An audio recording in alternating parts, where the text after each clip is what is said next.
Welcome back to another episode of The Last Word on Rugby. We were treated to another spectacle, an international spectacle where the Springboks absolutely dominated Ireland. At one stage, they played against 12 Irish players.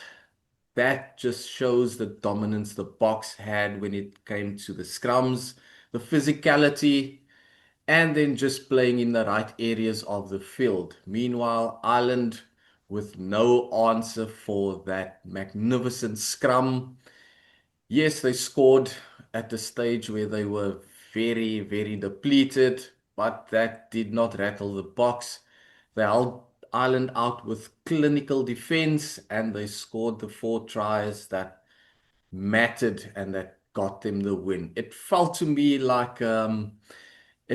like the Boks really wanted to pummel Ireland and not score as many points as they wanted to. I think Mm. they kept a bit back, but we are here to discuss everything Springboks, how they defeated Ireland, they stayed on top of the world, and then what the Welsh clash holds.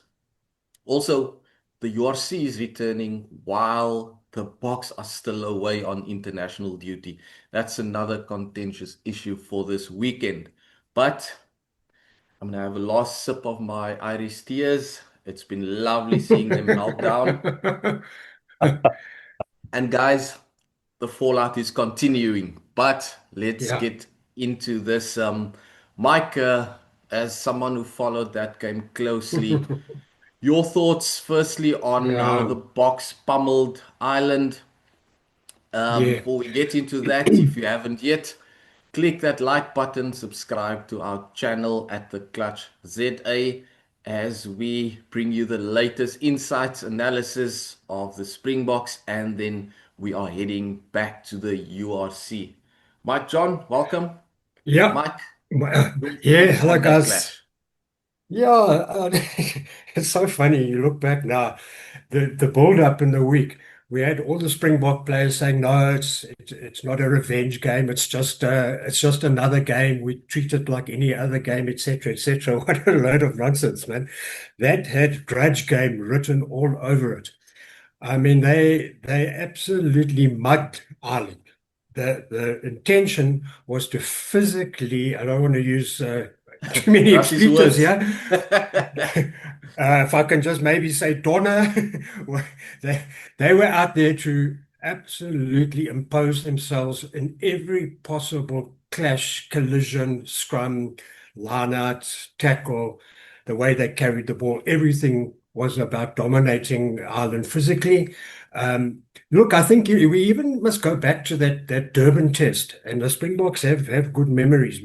Ireland did exactly that to the Springboks. Remember, we had Malcolm Marx with a broken shin bone. We had Franco Yeah, Mostert with a yeah. Mhm. broke and I wonder if that was fresh in the minds. I mean, Frosty was reminding I their agree. guys Yeah. about what Yeah. happened there in Durban, because Ireland got it back plus interest.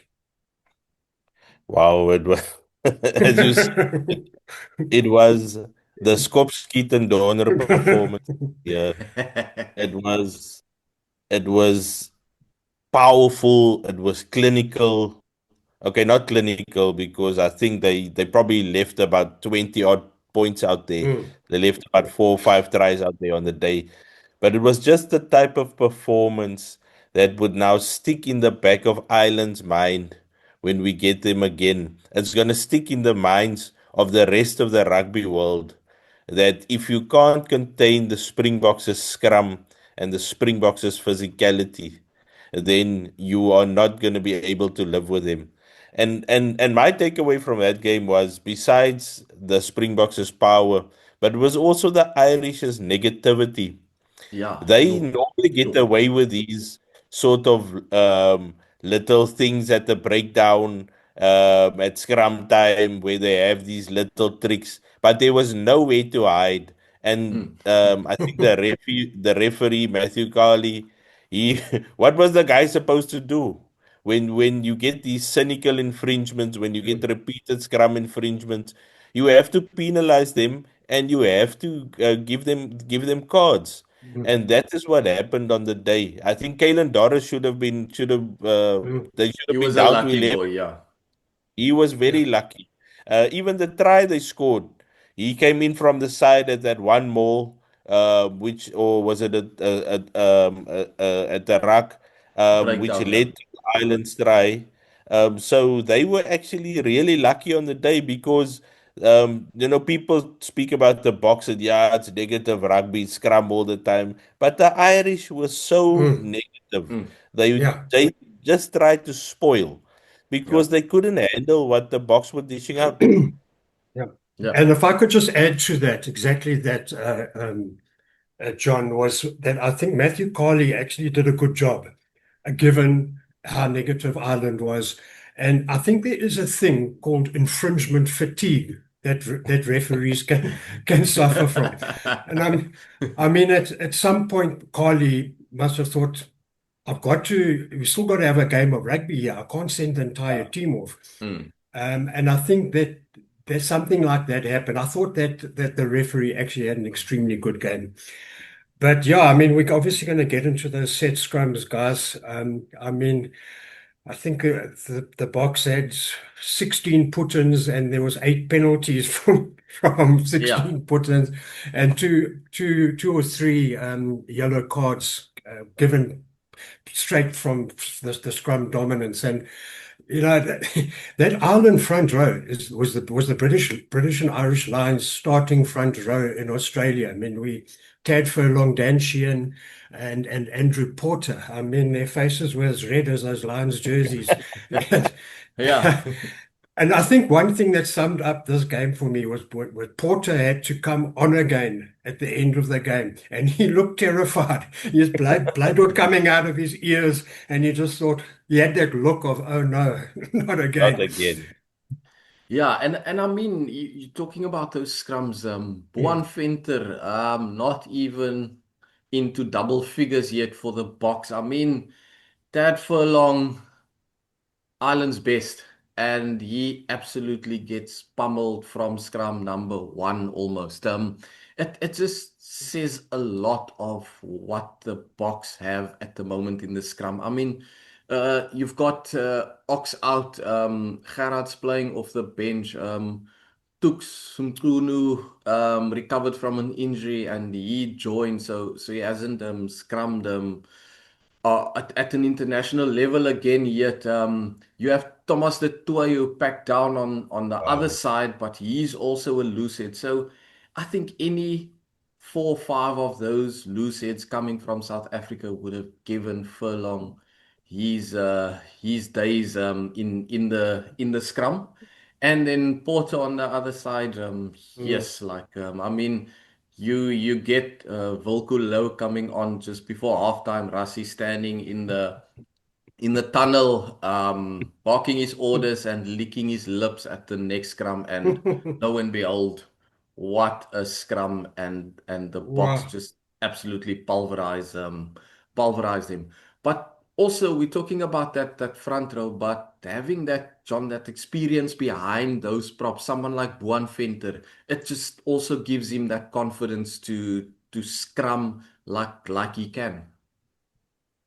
Yeah, I think we saw them chasing the sun also, and I actually watched it again last week. It was on TV a few times. It's the last one, and the live scrums they do in the week before a test match. Those things are brutal, man. It's Mm, not for the Mm, faint-hearted. yeah. It is, I mean, the collision, the guys climbing into each other.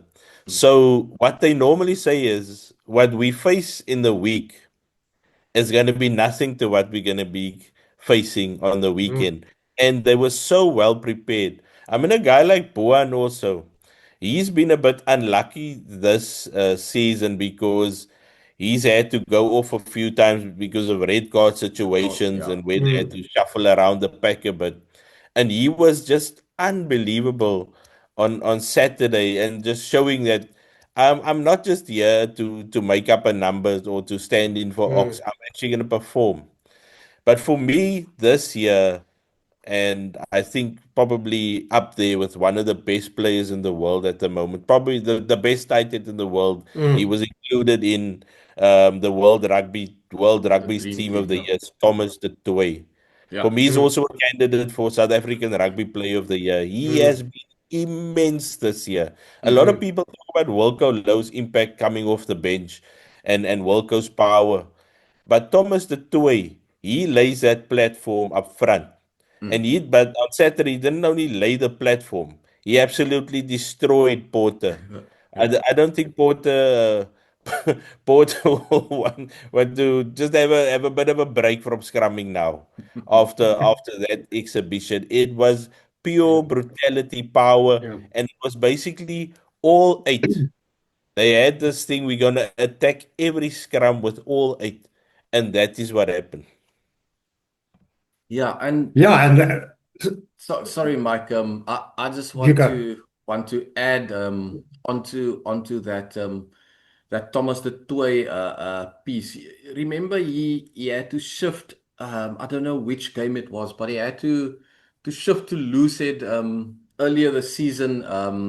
And he didn't have too good of a game there, if I'm not mistaken. And then I think it's there that they realize that maybe we should keep him on the tight end side and have him play there. And he just from there he absolutely destroyed everything that came Mm. into contact with him. And I mean the yes, we everyone's been talking about Volko's impact off the bench, but John rightly says Mm. he needs to lay that platform in that 35 minutes, whether he plays 35 or 38, and then Bolku comes on just before halftime, or he plays 43, and then after halftime, um, Volku comes on and he just carries on with that platform. But Mm. he's been absolutely amazing. And the other thing about Thomas is also he just carries on with his job. He's not full of things, full of fuss. Mm. He goes about his business. He carries the ball so well. And if you haven't noticed yet, if Malcolm marks and he is close to the ball, one of the two at a breakdown, one of them will win the ball. He normally I think he protects won a Malcolm. turnover on the Yeah, weekend. Yeah, he he won a normally Mm. turnover. protects Malcolm from one side when Malcolm goes Yeah, over the ball, so that there's yeah. two front rowers over that ball, Mm. and the cleanouts of the opposition don't know which one to shift. So either one of them can get up with the ball. So it's not just his scrummaging play, but Mm. his work All in the over the loose also. Yeah, Mm. that's been Yeah. very impressive. And guys, I think we need to sort of doff our caps to the man in the hat, Don Human, the Scrum Doctor. Um, I mean, if you consider how the Springboks are scrumming now, the emergence of Boan, Venter, Thomas, the way you can switch between sides. But this is we've still got Oxenchair to come back. Frans Malherbe is not finished. And also the Boks had to overcome the retirement of Stephen Kitsoff not that long Mm. ago. So if you consider that we still got Ox to come back, France and Kitsoff's retired, what Don Newman is doing there, and John, you talk about those live scrumming sessions. I mean, if I was any international prop in the world, I would be terrified about about playing the Springboks, considering. I mean, you have Thomas there creating havoc, and then on comes Wilco Louw, and you know that it's out of the frying pan into the fire. And now they're complaining about Kobus Reinach throwing the ball underneath the locks for feet, and that's the reason why we can actually dominate the scrums and can actually just put. But they forget if the opposition scrum off, if they put it in the middle, if that is now in the middle. How are you going to hook the ball against the box with Yeah. scrumming it? So yeah, there's actually a bit of a mercy for the opposition player also to put the ball under the lock's feet. It gives you a fighting chance against the Springboks scrum. And I mean for the last two weekends, even when the opposition nine puts the ball underneath the feet of their locks, the Boks would push them off their ball. I mean, yes, like it's been amazing to watch.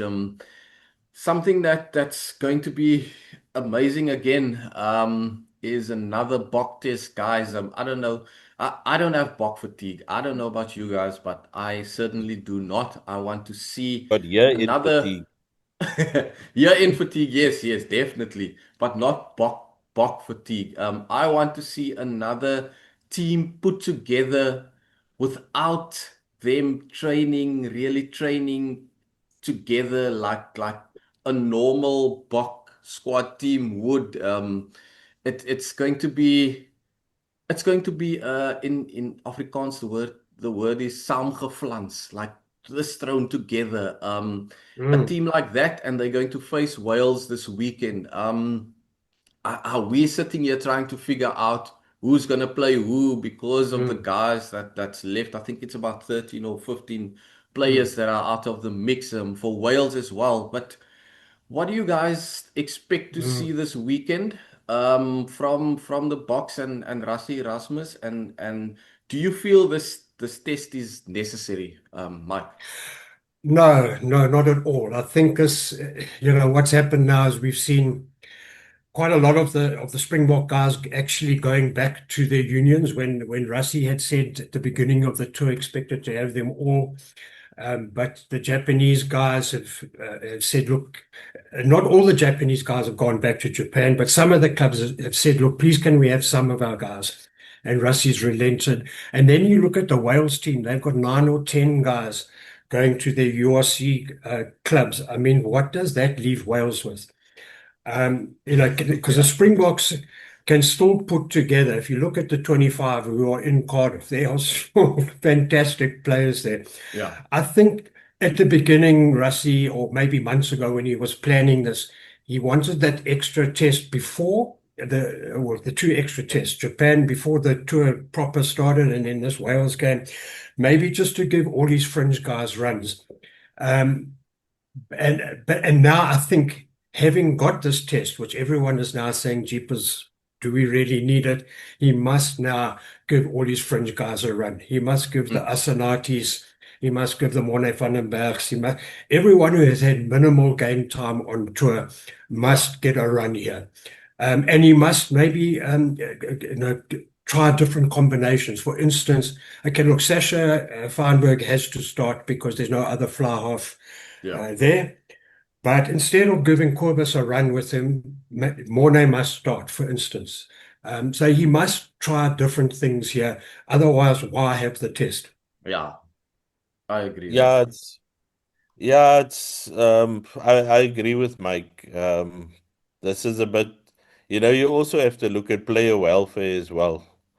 It's been a brutal month on tour. Now you've got an extra game, and then these guys need to get a bit of a rest before the URC also, because the URC teams, they are under pressure, the URC coaches, Mm, to have their best players playing. And now these guys are in Wales, and they're gonna have a bit of a they're gonna play another test match, and it's gonna be really physical again. So I think that this test, in hindsight, they could have just played the four, and then maybe try mm, and sneak one in next year, maybe again against the Barbars or somebody, because I mean, the Rassie is building a lot of capacity, and we've seen that now. How building capacity actually works with a guy like Boan Venter is a great example. He's basically come and he's already on 8, 9 tests so far this year after making his debut. By the time the World Cup comes around, he's going to be on 20 odd tests. So that is great. But sometimes you also have to pick your battles. And I think this is one maybe where mm. they could have just said, okay, look here, these guys need a bit of a rest, and just maybe overkill. Yeah. But you say the less is more or something like Yeah. that. And if I can give an example of why this test isn't really necessary, and look, I know in South Africa the Springboks come first, but it's maybe a little bit selfish to add on an unnecessary test when the URC is starting. Now, I'll give you an example. The Sharks, John Plumtree there, we know is under enormous pressure. He's effectively been sacked, but he's seeing out the season. So he wants to get to prove a point at the Sharks, but he is now without most of his Springbok players. And they're playing Connacht, very tough game in Galway. If they didn't have this Wales test now, then there would have been a little bit of a break, and maybe even if the Sears and the Earbins and the Ethan Hookers, all those Sharks, Springboks, didn't play against Connacht, they then would have been fresh to play the big one the following week, was a Champions Cup match against Toulouse in Toulouse. Now, Plumtree won't have his Springboks for that game because they will have played Wales this weekend, and now he's not going. They'll need a rest. France, yeah. So, if you were John Plumtree or any one of the URC coaches, you will be extremely unhappy that this extra test is added on because it takes your Springboks out of the loop for an extra week or two. Yeah. I certainly hear those sentiments, and like I said, I'm not Springbok fatigued yet, but I would love another test and we are getting it for the Boks to just give those. I mean, I felt so sorry for a guy like Ben Jason Dixon. Juan Venter was like we mentioned, he's one of the guys who was sacrificed a couple of times. So hopefully they will get a proper run this weekend, and they will get some valuable Bok minutes under the belt. But let's shift over to that URC that we've been chatting about. Guys, it's the it's going to continue now. The season is going to continue, and it's going to be a very long season looking ahead for the Stormers, the Sharks, the Bulls, the Lions. They're also playing EPCR competitions from now in December. Like you said, and and this is my thing also with the Boks being away for so long. The Stormers will have to plan carefully now. Do they take their Boks from Cardiff to Bayonne in France, or do they send them home and go and rest and be ready for La Rochelle in Quebec? It's going to be a juggling act now, and I feel the sooner we sort out that juggling act, the better it will be for our players. But I'm excited for the URC to restart, and especially with the Stormers taking on Munster for that top of the table clash there, John. It's a big one to start for the Stormers. I mean, they are coming off. It feels like a lifetime ago now, but they had a fantastic tour where they went 3 out of 3 and totally dominated. I think the closest game they had was probably the one against Benetton, but they totally dominated and they played some really good rugby, really good clinical rugby, a box style brand of rugby where they absolutely pummel people in the scrum at set piece time. And then with their defense as well, they've got a hard line, which is tough to deal with. And they will be chomping at the bit now. They've been basically on the sidelines now for a month, so they would be really really wanting to go to Thormond Park, which is a difficult place to go to, Yeah. and prove a point. This week they said that it seems like they've got a few guys coming back from injury as well. That situation is looking better for them after the start of the year. It's got to be a bit of a mix and match team again, I would imagine, until we see the likes of Damien and Kobus and Sasha coming back into the mix. But really looking forward to that one. But they, as Mike alluded to earlier, they've got then a 6 day turnaround before they play Bayonne on the Friday night. So it's going to be a tough game there. And then will they have their Springboks back for the next week? Who will be available? So it's a balancing act for the coaches. Yeah, and Mike, There's a pretty important game up in what is it, Pretoria? Pretoria. Yeah. And Yeah. I mean Andre has been recalled by the Bulls, so that Mm. shows just how important that game is for the Loftus side. Yeah, that game, I think the Lions will fancy an outside shot there.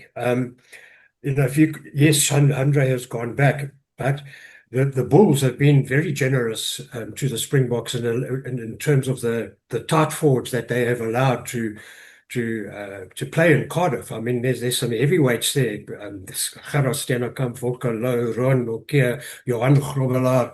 I'm sure there's some others that are Marco van Staden. That's some serious firepower that they will not have against the Lions. The Lions, who've they lost? Asanati, which is a serious player, and Mornay, Yeah. who's also key, but they've got a pretty good backup there at scrum half. So the Lions really, I mean, they're coming off that massive win against Ulster. Um, maybe they're feeling like they've found their feet. Mm. And now they're going to Loftus, and Jan Ackermann, as I said, is without quite a lot of his frontline forwards. I still think the Bulls should have enough, but Mm. I think the Lions will feel that the door's open just a little bit there for them Yeah. to have a really good crack. Yeah. Yeah. And this weekend will be all about momentum for the SA URC sides. They need to build or regain that winning momentum where the season ended for the international break. And then they need to build momentum for a tough challenge in the Mm, European competitions, looking at the Champions Cup and the Challenge Cup. I feel if they can't do that this weekend, it's going to be tough going yeah. in the EPCR competitions, and we won't see them putting up a fight and we've been hammering on this. It's time Mm, for them to focus on the European competitions and start winning there and making inroads there. But it's all going to depend on what happens this weekend without some of the top Springboks mm, who are still playing in Wales. Guys, we're going to touch base on the URC next week. We'll have full on discussions in the episode next week. We will also dissect the last test of the Boks and what they learned throughout the year.